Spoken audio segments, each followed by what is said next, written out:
So welcome to lesson 5 of the history of the kingdom of God. Let me pray and then we will start.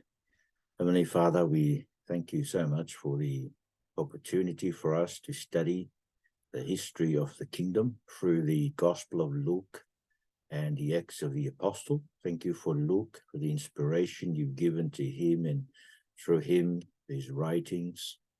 I pray that as we continue to learn more about you and how you work through your church and through the apostles in the early church, we will be encouraged to continue on as Christians today, as believers, as leaders of your church, but also be encouraged to undergo suffering for your great name.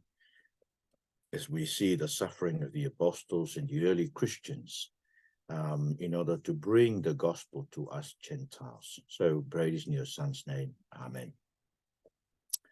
So the question that we will be dealing with in this lecture and that you will be expected to answer is this: how is the kingdom of God established in the death, resurrection, and ascension of Jesus? How is the kingdom of God established in the death, resurrection, and ascension of Jesus? It's indeed, it doesn't sound logical. Usually you establish a kingdom or you establish a political rule through military campaign or through a military revolution or some other means. Whereas Jesus' kingdom, the kingdom of God, is established through the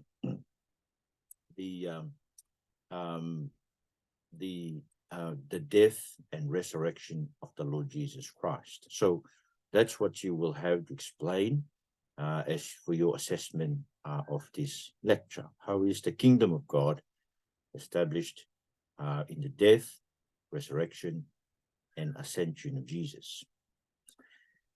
We will start from Luke chapter 19. And in Luke 19, Jesus comes near to Jerusalem. And we are told in verse 11 of chapter 19 that as they were listening to this, that is, Jesus was talking to Zacchaeus. Remember Zacchaeus? He had lunch with Zacchaeus in his house, and Zacchaeus was saved. And he committed himself to giving away the wealth he has amassed from being a tax collector. And while people were listening to what to Zacchaeus' commitment to give away his wealth, he went on, that is, Jesus went on to tell a parable, because he was near Jerusalem, and they thought the kingdom of God was going to appear right away. So people were expecting, his disciples, most of all, probably, they expected him to bring about the kingdom of God right away when they get to Jerusalem. So Jesus told this parable. A nobleman traveled to a far country to receive for himself authority to be king and then to return. He called 10 of his servants, gave them 10 minas, and told them, engage in business until I come back.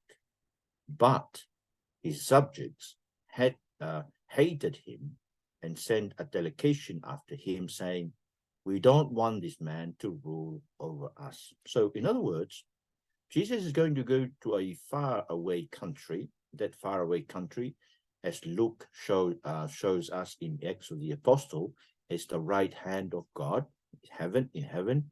So he went to that far country, and there he was given the authority to be king and then to return. So he was going to go away, establish the kingdom, and then to return. But while he was going away, he gave his servants his treasures. Now, minas is the equivalent of a salary for 3 months. So it's a lot of money in those days. So 1 minas, 5 minas will probably last you for a year.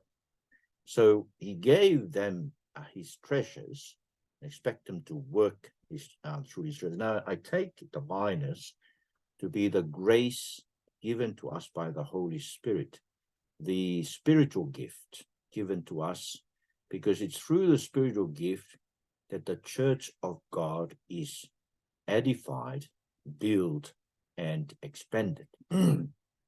So he was going to go to a far away country to receive authority, to be king, and then to return. But while he was going, he's expecting everyone to submit to his rule, not only his servants, to whom he had given his treasures, but also other people. Because you see, when the other people heard about his citizens, heard about him going away and to receive kingship, they refused to be his subjects. And so it does seem then that while Jesus is going to go away to set himself up and establish the kingdom of God, he's expecting everyone to submit to his rule.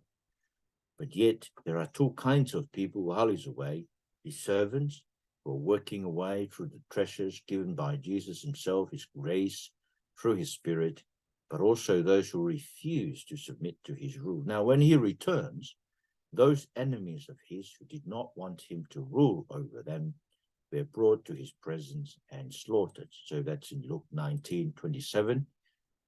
We're told when he returned, he says, bring here these enemies of mine who did not want me to rule over them and slaughter them in my presence. So in other words, while he's away and established the kingdom, he's expecting that people here on earth would submit to his rule. Not only us, his disciples, but everyone. Because when he returns, everyone is to give an account to him. Now, how is Jesus going to go away to the far country in order to be established? And this is through his death and his resurrection and his ascension. So that's how he's going to go away. Now, the other Gospels don't really say much about it, but Luke, because he wrote 2 volumes, he tells us that this is how it is going to be.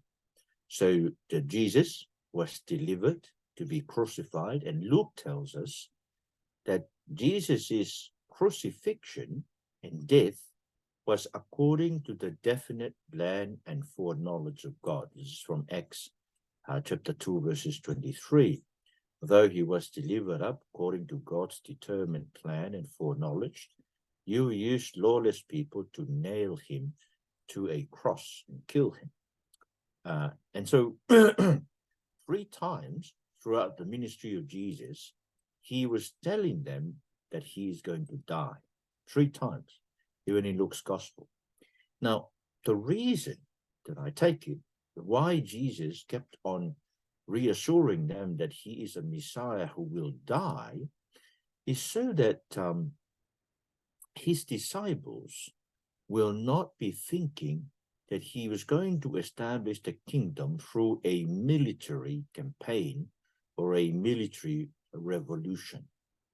And I think they didn't really understand why Jesus was telling them that he was going to die, because they themselves was looking forward to when they arrive at Jerusalem, Jesus would assume a military leadership, and then they will be fighting against Rome and destroying Rome, which is the final kingdom, according to the vision of Daniel, and therefore establish the kingdom of God through Jesus and the disciples. So they consistently misunderstood him. So in Luke, for example, in Luke 9, chapter 9, verse 45, after he was saying to them, let these words sink in, the Son of Man is about to be betrayed into the hands of men. We are told in verse 45 of Luke 9, but they did not understand this statement. It was concealed from them so that they could not grasp it, and they were afraid to ask him about it.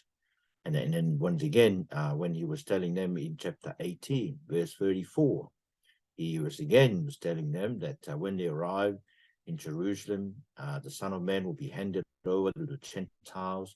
He will be mocked, insulted, spit on, and after they flock him, they will kill him, and he will rise on the 3rd day. And then we're told, Luke 18, verse 34, they understood none of these things The meaning of the saying was hidden from them, and they did not grasp what was said. So, yes, of course, it was hidden by God, but it was partly they didn't understand how Jesus is going to establish the kingdom if he is the Messiah of God, and they were so convinced that he is the Messiah of God. They were convinced, they were on the Mount of Transfiguration, and they heard the sound of God speaking that this is his beloved son. And so they were so convinced that Jesus is the Messiah, and yet they didn't see how he's going to establish the kingdom through his death and his resurrection. Now, the situation that they were in, which gives them the kind of assurance they had that Jesus was going to lead a military campaign, also that there were messianic pretenders before Jesus who led military revolution campaigns against Rome. They were crushed. So from the speech of Gamaliel in Acts chapter 5, Gamaliel, he is the rabbi under whom Paul learned the law. And when he heard about the disciples of Jesus proclaiming the kingdom of God through the death and resurrection of Jesus, and the anger of the political council of the Jews, well, he said to them, this is Gamaliel in Acts chapter 5, men of Israel, be careful about what you're about to do to these men. Some time ago, and then he talked about these messianic pretenders. One was Theudas, rose up claiming to be somebody, and a group of about 400 men rallied to him. He was killed, and all his followers were dispersed and gained nothing. Now, Theudas, there's little historical evidence that we know about Theudas, but probably most historians say that he must have risen up after the death of King Herod the Great. So roughly about the time when Jesus was born. And then there was a man called Judas the Galilean, who rose up in the days of the census. Well, the days of the census, according to the historian Josephus, was about 6 AD. So roughly about 10 years after Theudas, Judas the Galilean also rose up and attracted a following. He also perished, and all his followers were scattered. And so Jesus is now the messianic claimer. He claimed to be the Messiah. And Gamaliel is saying to them, do not worry about this, because if this is not from God, they will also be dispersed and destroyed like Theudas and Judas. Now, the point here is that because these guys came and led a military campaign, military revolt against Rome, probably the disciples thought that since Jesus is the true Messiah, because they've heard God affirming him to be the Messiah on the Mount of Transfiguration, they were hopeful and optimistic that probably Jesus will be victorious and not like the other messianic pretenders, because he is the true Messiah. So that is probably why they did not understand why Jesus was talking to them about his death and his burial, his resurrection in Jerusalem. But even Jesus went as far as preparing them to die with him. So after he first announced that he is going to die in Jerusalem, so this is in Luke chapter 9, this is after Peter's confession that Jesus is God's Messiah in Luke chapter 9, verse 20. And then he told them, verses 21 to 22, he strictly warned and instructed them to tell this to no one, saying, it is necessary that the Son of Man suffer many things and be rejected by the elders, chief priests, and scribes, be killed and be raised on the third day. So he's telling them about his death immediately after them confessing that he is the Messiah, so that to take their minds away from any thought of a military campaign, a military revolt against the Romans. And then he went on to invite them. If anyone wants to follow after me, let him deny him. Take up his cross daily and follow me. For whoever wants to save his life will lose it. He's probably thinking that their disciples are thinking, well, Jesus will save our lives and get to Jerusalem. He'll set up the kingdom and we will be glorified with him, saving their lives. So Jesus is saying, whoever wants to save his life will lose it.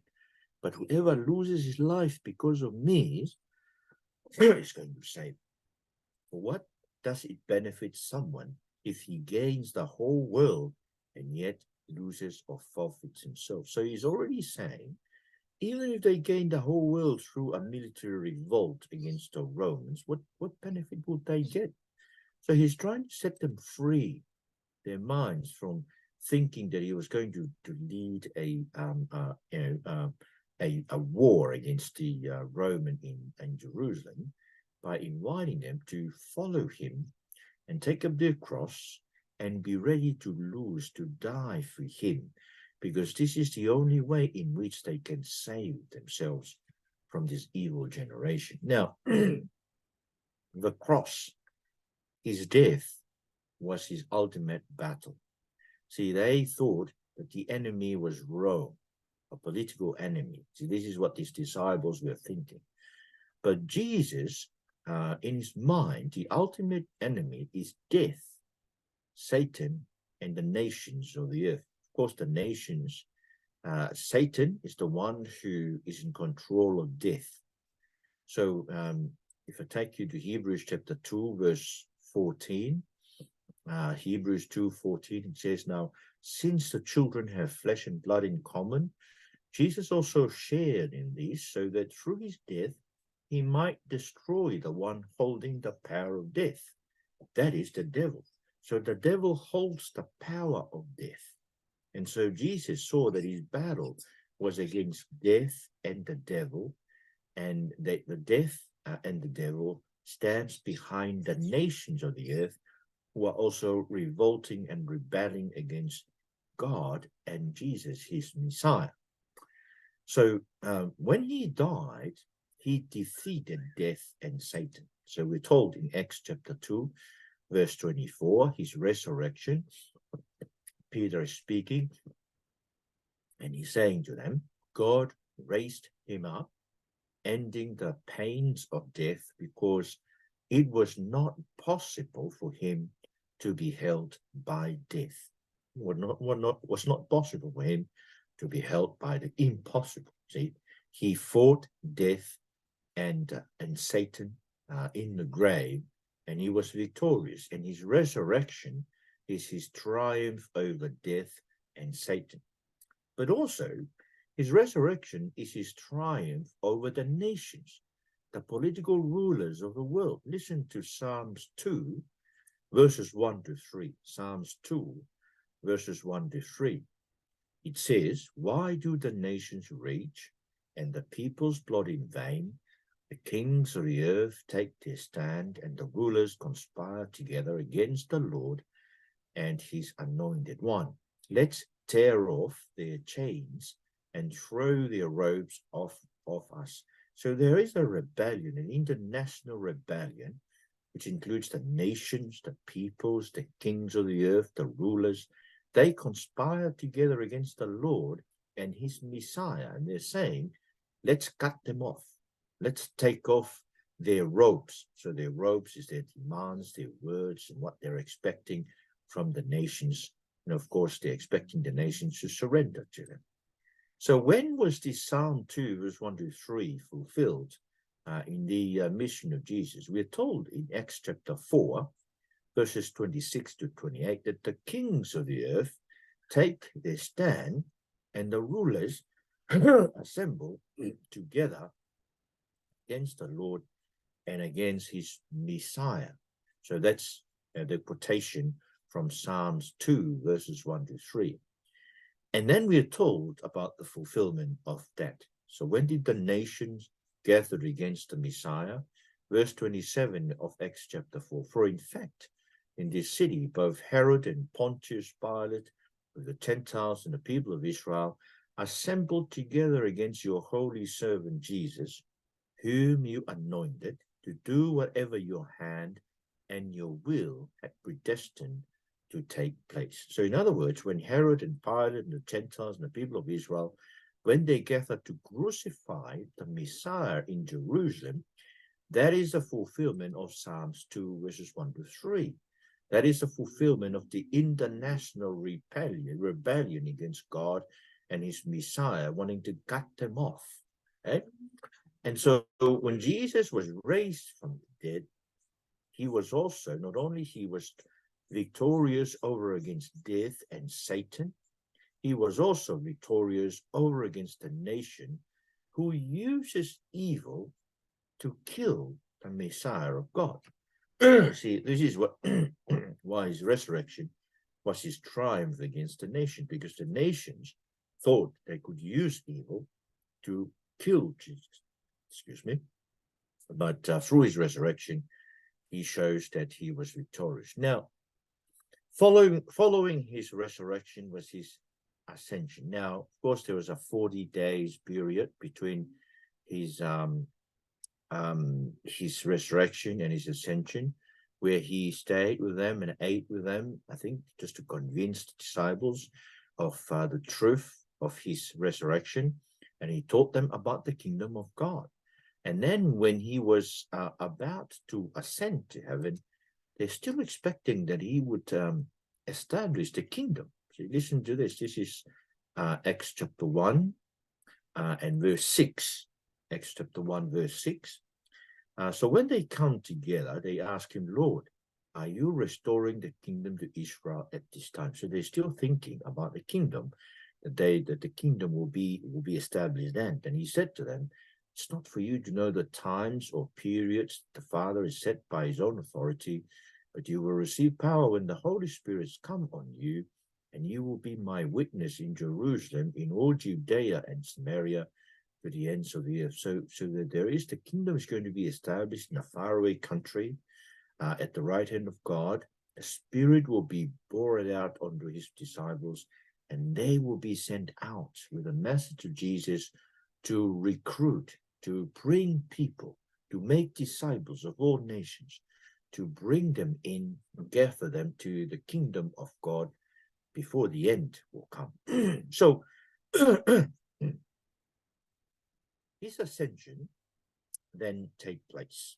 Now, his ascension is the fulfillment of the vision of Daniel chapter 7, verses 13 and 14. I remind you, remember that from the first lecture. So this is the account of his ascension, Acts chapter 1, verses 9 to 11. After he had said this, he was taken up as they were watching, and a cloud took him out of their sight. While he was going, they were gazing into heaven, and suddenly 2 men in white clothes stood by them. They said, Men of Galilee, why do you stand looking up into heaven? The same Jesus who has been taken from you into heaven will come in the same way that you have seen him going into heaven. So in the same way, that is, he is taken up to heaven by the clouds, right?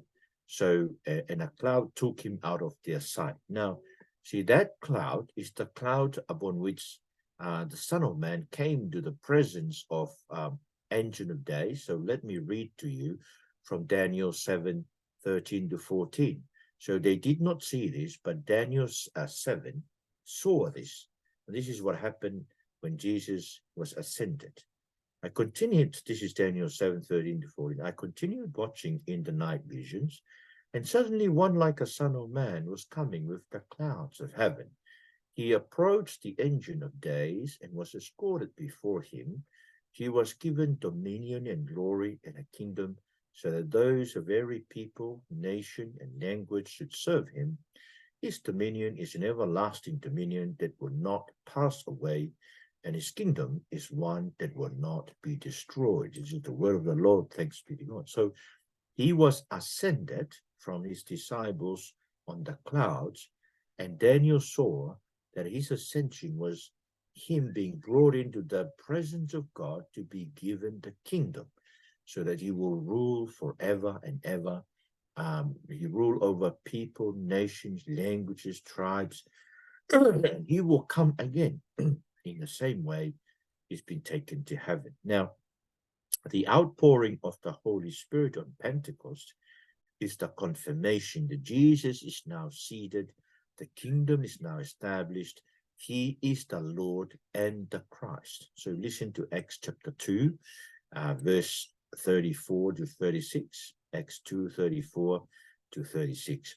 For it was not David who ascended into heavens, but he himself says, the Lord declared to my Lord, sit at my right hand until I make your enemies your footstool. Therefore, let all the house of Israel know with certainty that God has made this Jesus whom you crucified, both Lord and Messiah. See, now he's established the kingdom, he's been seated, his dominion is forever and ever at the right hand of God the Father.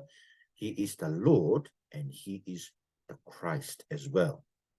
So now, Jesus' ascension into the heaven, the right hand of God, is what he talked about as he coming on the cloud when he speaks about the end times. So in Luke chapter 21, and in Mark 13, and in Matthew 24, Jesus is predicting the coming of the end.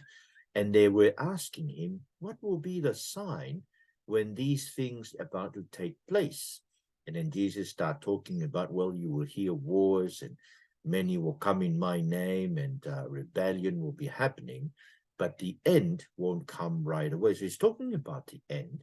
And then he went on to talk about a number of things that will happen. And then in verse 27 of chapter 21 of Luke, he says to them, then they will see the Son of Man coming in a cloud with power and great glory.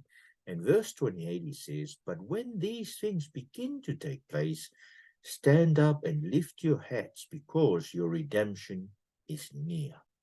Now, means that Jesus is saying, when you see the Son of Man coming in a cloud with power and great glory, you should stand up, lift up your head, because that is the sure sign that your redemption is near.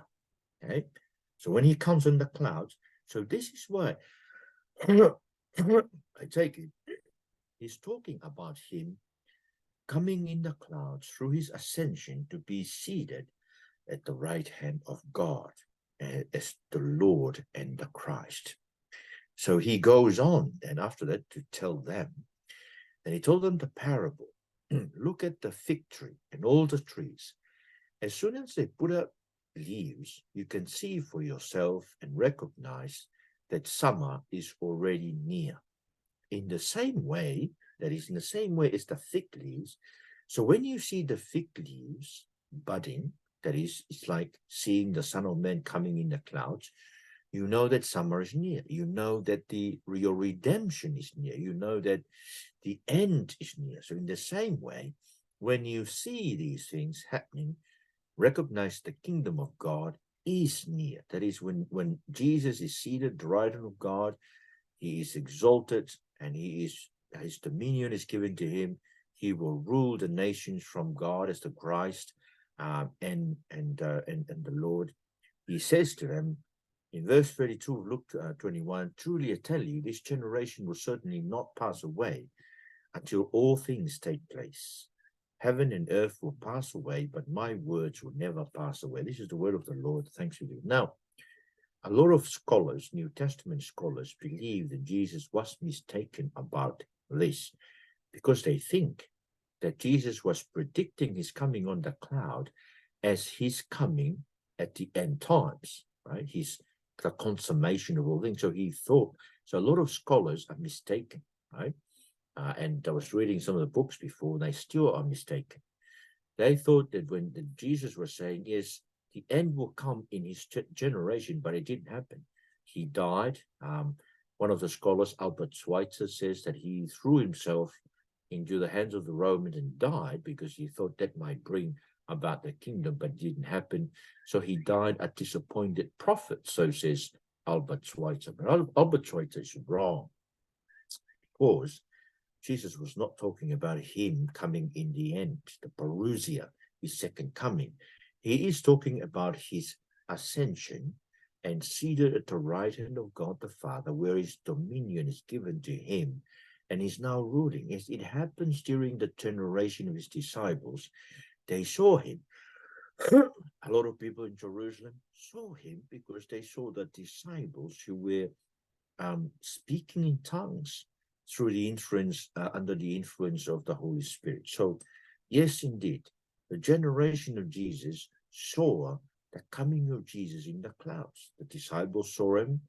The gathering in Jerusalem on the day of Pentecost, they saw him because the disciples experienced the outpouring of the Holy Spirit, the result of Jesus being exalted to the right hand of God. So I wanted to see that this is what this means. When Jesus was talking about the end in Luke 21, in Mark 13, and even in Matthew 24, he's talking about him coming on the clouds through his ascension to be seated at the right hand of God, fulfilling the Daniel 7, verses 13 and 14 prophecy. Now, how long is Jesus going to be seated there? We're told in Acts chapter 3, verse 21, heaven must receive him, that is Jesus, until the time of the restoration of all things, until the new heavens, the new earth, new Jerusalem will come, which God spoke about through his holy prophets from the beginning. Yes, indeed, the restoration of all things, we're already told that by the prophets. Isaiah 65, verses 18, for example, talks about the new heaven, the new earth. So Jesus will be in heaven until then. Now, while he's there, he is able to, two things he's doing. His Spirit comes to turn his people from their sins. So this is the fulfillment of the promise to Abraham. You remember the promise to Abraham in Genesis 12, verse 3, where it says that all families of the earth will be blessed through your offspring. So this is God promising Abraham blessing. Peter says in Acts chapter 3, verse 26, that the blessing is this: God raised up his servant, that is Jesus, and sent him first to you to bless you by turning each of you from your evil ways. So the blessing is to turn God's people, Israel and us, to turn us from our evil ways. What a great blessing, see? But that's what Jesus is doing as his Lord, as his lording, he's ruling over, he's reigning over his king, his people. He's turning his people away from their evil deeds. But he's also bringing his Spirit out so that his people can speak his words. Remember, in Acts chapter 2, verses 17, we're told that that the people prophesy, the children prophesy, they dream. They speak. Prophesying simply means speaking the word of God. And so these people will speak the word of God, but also the Spirit brings the conviction of the day of judgment coming. So, for example, in Acts chapter 2, verse 21, we are told, verse 20, the sun will be turned to darkness and the moon to blood before the great and glorious day of the Lord comes, and everyone who calls on the name of the Lord will be saved. In other words, one of the convictions of the Holy Spirit, not only it gives his people to speak his word, but also he puts in our hearts the conviction that the day of judgment is coming. And therefore, there is no other things to do but to turn to the Lord. And this is what Paul talks about when he spoke in Athens to the philosophers, the Athenian philosophers. He spoke to them in Acts 17, and verse 30, he says, therefore, God, having overlooked the times of ignorance, now commands all people everywhere to repent. So that's one, there's just one commandment for people everywhere to repent. Why? Because he has set a day when he's going to judge the world in righteousness by the man he has appointed. He has provided proof of this to everyone by raising him from the dead. So In other words, the resurrection of Jesus is the proof that God has set a day of judgment, and that Jesus is the judge. He will be the one, he's been appointed to be the judge of the living and the dead. Now, of course, the only way in which we could escape judgment is by believing in his name. And this is Peter in the house of Cornelius, taking the gospel to the Gentiles for the first time. And he concludes his short talk of the gospel by saying to those who were there, all the prophets testify about him, about Jesus, that through his name, everyone who believes in him receives the forgiveness of sins. This is the word of the Lord. Thanks be to God. Through Jesus, we will receive the forgiveness of sins and therefore escape the coming wrath of God. And that's what it means to repent. To repent is to turn to Jesus and find forgiveness in his name. And it is my prayer that all of us will turn to him and find forgiveness in his name. So this lecture should help you to understand that a lot of scholars, and for a very long time, New Testament scholars, they have been wrong.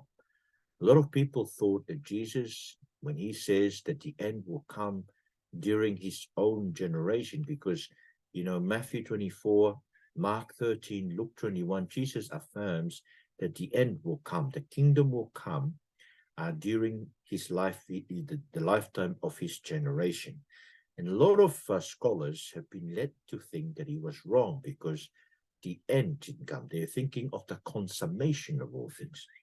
But Jesus has told the story in Luke 19 that he's going to go away, receive his dominion, that is, fulfilling Daniel chapter 7, verses 13 and 14, and then he will return. And in his return, he will bring judgment.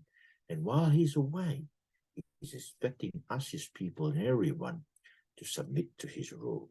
Father, we pray that all of us will surrender to the reign of Jesus Christ. But also, we should be comforted, knowing that the things that are happening in the world, we hear the voices of the nations rising up and revolting against you and against your people, Israel, Lord. Well, you laugh because you have triumphed over against them by Jesus on the cross. And so comfort us to know that there are more, your eternal host is with us, more people, more of you, Lord, with us than with our enemies out there. So let that be our comfort as we continue to live for the kingdom, for your kingdom, Lord Jesus. To you be the glory in Jesus' name. Amen.